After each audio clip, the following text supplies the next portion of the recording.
大家好，这里是爱科技，我是任正林。最新的 iPad 2020呢，作为 iPad 10.2寸的升级款啊，除了将 A10的处理器升级成 A12的处理器以外啊，其他的配置呢几乎和上一代2019保持一致。外观和材质上啊，较于上一代呢也没有任何的变化。开机键、音量键、相机、尾插接口和扬声器的开孔呢，也都是完全相同的。感觉这一代的产品呢，就跟 iPhone 手机的 SE 系列一样的定位啊。那对于 SE 系列呢，我们也收集了一些往期视频的留言，大致呢就3个理解方向啊。第一就是提升一些性能，然后控制好价格来吸引更多的用户。第二呢就是换一个处理器，然后呢继续卖库存。第三呢，就是苹果啊，目前呢也是慢慢的失去了创新。其实前面2个呢，我个人还是比较赞同的哈。你看，提升一些性能，控制价格，然后吸引更多的用户来提高购买力，那顺便还可以清一些库存，是吧？听起来是比较合理的。当然，你说光从一款中低端定位的产品来定义这个苹果是否失去创新啊，我觉得还是比较牵强的。毕竟还有其他的那么多的产品，是吧？那如果你觉得呢苹果没有失去创新的话呢，可以在弹幕上扣个1；如果你觉得失去了，可以扣个2。那从产品本身的性价比来说的话 ，iPad 2020还是不错的啊。目前的行情呢，新款和老款的价格差只有290元。而对于预算并不高且更在乎性能的朋友呢，应该算是比较理想的选择了。那如果你手上已经有上一代的 iPad 的话呢，我觉得就没有必要换新升级了。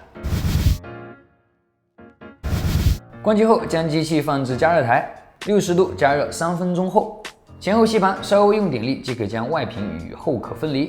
再接着拆机片沿4周划开。由于沿用了上一代内外屏独立的排版设计，在外屏上的触摸排线和指纹按键排线呢，只能从侧边穿过内屏的缝隙与主板进行连接。切记拆机片不要进得太深，以免割断排线。拧下固定内屏的4颗螺丝后需要将4个角固定的胶去除才能取下内屏。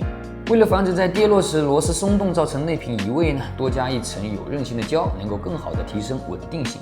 而对于后期的维修来说呢，只是多了一道工序啊。如果你的手机、iPad、MacBook 需要维修呢，可以关注我们的微信公众号获取技术方式，还有更多精彩内容等着你哦。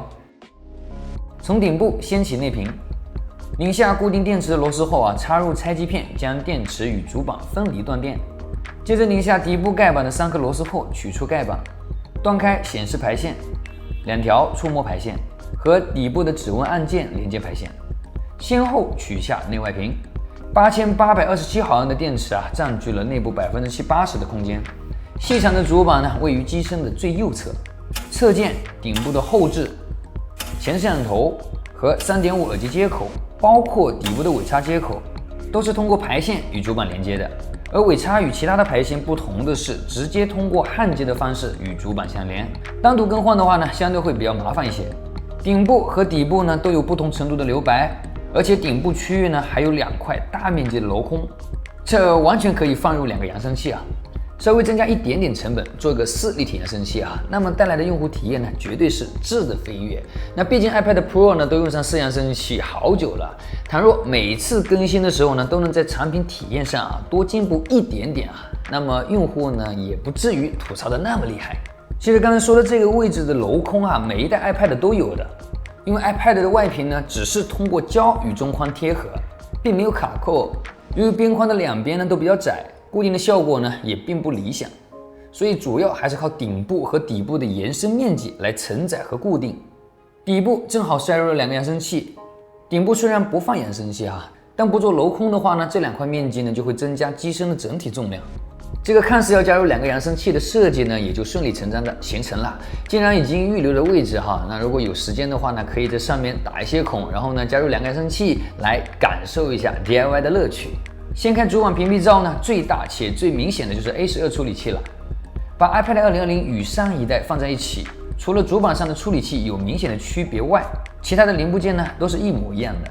由于主板向外连接的所有排线座子呢都是相同的，为了进一步确定配件的通用性，我们将新老款的内外屏呢进行调换测试，显示和触摸呢都是没有问题的。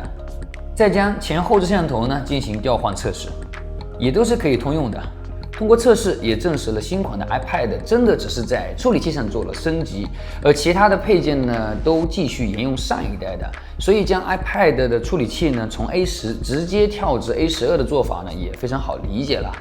那这样的方案策略呢，确实可以节约很多设计和研发成本啊。至于消费者愿不愿意买账，那就要看价格漂不漂亮了。